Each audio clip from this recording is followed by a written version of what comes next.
The first stone hit his shoulder. The second fell near his foot. The third hit his back, and the crowd started laughing.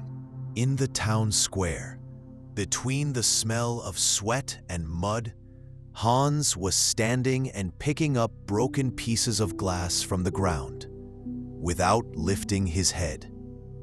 His face was red, not from pain, but from humiliation. Someone threw another stone and shouted, "He's the crazy one again." Another man laughed and said, "He thinks he can become something." Hans said nothing, because if he opened his mouth, he might say the same words that had repeated in his head for years.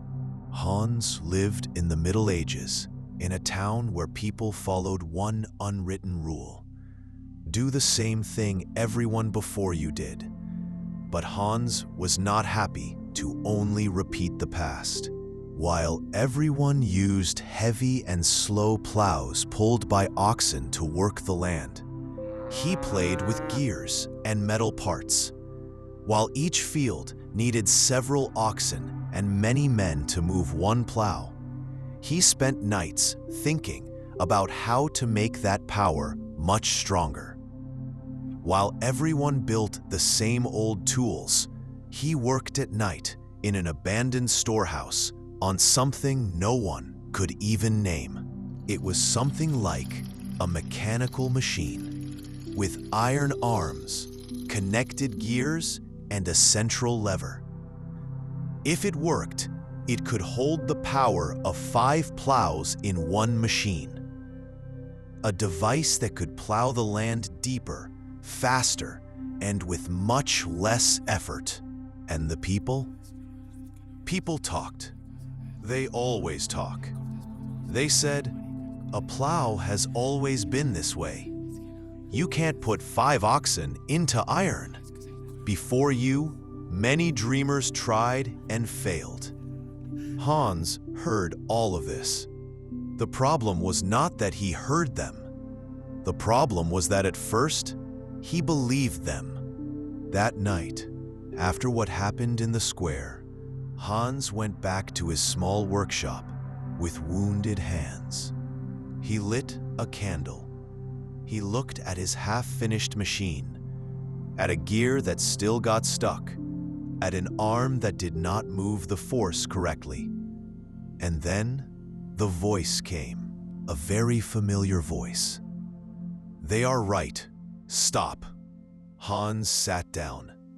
For the first time, he did nothing. He only listened. Then something strange happened. He realized this voice was the voice of the people, but it was coming from his own mouth. He gave a bitter smile. He said quietly, "So here you are." Not with anger, not with heroic courage, just with clarity. From that night on, something changed. People still mocked him. They said no machine could replace the power of many oxen.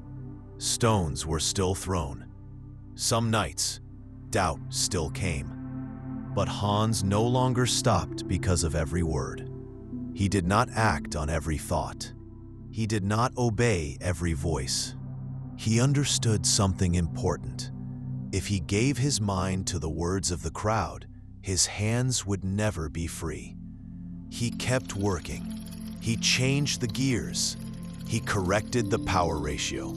He built the lever so it could move the force of 5 plows at once. Months passed. One day, the same people who once laughed stood in line in front of his workshop, not to apologize, but to see a machine that could plow the land faster and deeper with the power of 5 plows. Hans looked at them, not with pride, not with revenge, with the calm of someone who knows. Success began when he took control of his mind back from the crowd. If you enjoyed this story, subscribe so you don't miss the next ones. These stories help you grow your English skills and your mind. subscribe, and join us to make progress step by step. Stay tuned for more stories.